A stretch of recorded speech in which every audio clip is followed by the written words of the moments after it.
So when I think about usability and human factors in healthcare, I think about safety. Usability and human factors in healthcare speaks to design in relationship to making design and making systems more user-friendly for humans. Here are some examples. Humans read left to right, so we try to design systems that allow them, if there's text to be read, to read from left to right. Human beings tend to notice things that are in color if they're not colorblind.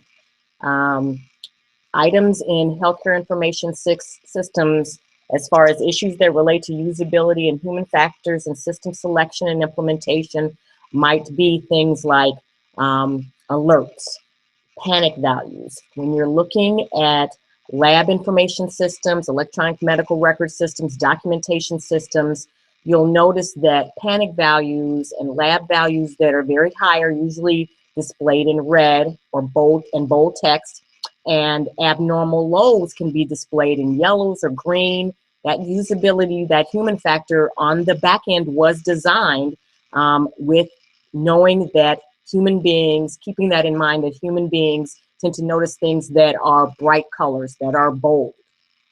So when we're designing lab systems and display systems, as far as lab values, we want the panic values, we want the abnormally high values to be noted and to have that clinician aware of them as early as possible, and maybe as urgently as possible also.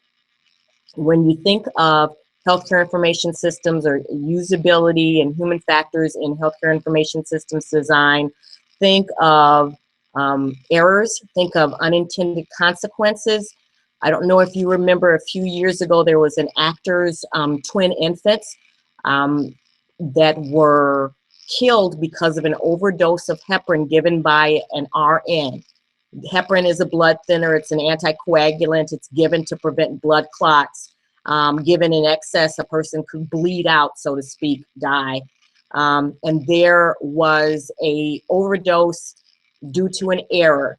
There were bottles of heparin that had 500 units of heparin and a bottle that had 5,000 units. And apparently they were the same color-coded label, and the nurse made the error of picking the wrong dose. So that's one example of usability and human factors. Since that time, it's my understanding that the manufacturer of heparin, has changed the labeling, thank goodness. And now the higher doses are labeled in red. There's bolder font. There's a very distinct differentiation between the two different doses of 5,000 and 500 units. Another example of usability human factors in healthcare information systems would be alerts. A decision support tool is an on-screen alert that tells a clinician, a provider, that something's wrong or something's going on, or hey, FYI, this needs your attention, you need to be aware.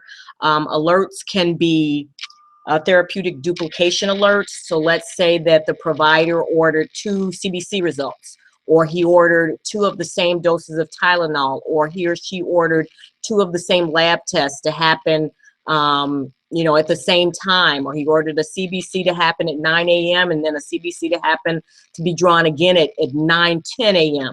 The alert's going to tell the provider, hey, this is a duplication. Do you really want this? Maybe the provider does want it. There are frequently times when tests are ordered every 4 hours, or ordered periodically. Maybe he wants it, maybe he doesn't. The alert is meant to help him with decision support and give him that early warning signal. Other alerts are contraindications. So let's say I'm allergic to I'm a patient, I'm allergic to penicillin, and the doctor prescribes one of the antibiotics that's in the penicillin family. He or she is going to get an on-screen contraindication alert saying, this is in the penicillin family and Angela is allergic to it. It's contraindicated. X-ray results, unnecessary, well, sometimes they are unnecessary. If the doctor has ordered a lab test for a male patient and he gets an alert that says, hey, you don't want to do this if the patient is pregnant, and specifically it's noted that the patient is a male patient, that would be an unnecessary alert. Makes sense. Drug allergy alerts are frequent. Mid-level drug interaction alerts or critical drug alerts. Those are all examples of different alerts and that the clinician can be bombarded with. One of the problems with human factors, usability, that relates to human factors and usability, are these alerts that fire so frequently that the clinician starts to not pay any attention to them. If they're unnecessary, if they're so frequent that he or she is being bombarded with them, it's called it's a known phenomenon called alert fatigue. And we want to use clinical decision support tools like alerts in the way that they were intended. But if we overuse them, this is what can happen.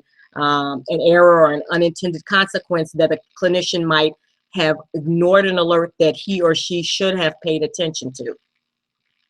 Another error as far as human factors and design, sound-alike drugs, look-alike drugs, drugs that names are spelled similarly or sound similar. The pharmaceutical industry has tried, there are so many drugs, and I know the pharmaceutical industry has tried very hard and is continuing to monitor itself as far as avoiding naming conventions or names that are so similar, but it does happen. There are a zillion drugs and a new one, every day out on the market. But those are some of the factors related to usability and human factors in healthcare information systems. We talked about alert fatigue. We talked about panic values on screen. We talked about look-alike, sound-alike drugs. And in healthcare information systems and the design of screens, we want to make sure that we're designing it to prevent as many errors as we can. Think about the design of the dashboard of a Mazda or a Nissan. There's been a lot of standardization so that no matter if you get into a car, at least in the United States, the wheel is going to be on the left-hand side. The driver's side is the left-hand side. Talking about standardization also can, contribute negatively or positively to design flaws, to usability problems, to human factor problems. I think that's all I had to tell you about this week's discussion. I hope you're enjoying the class so far, and go get them.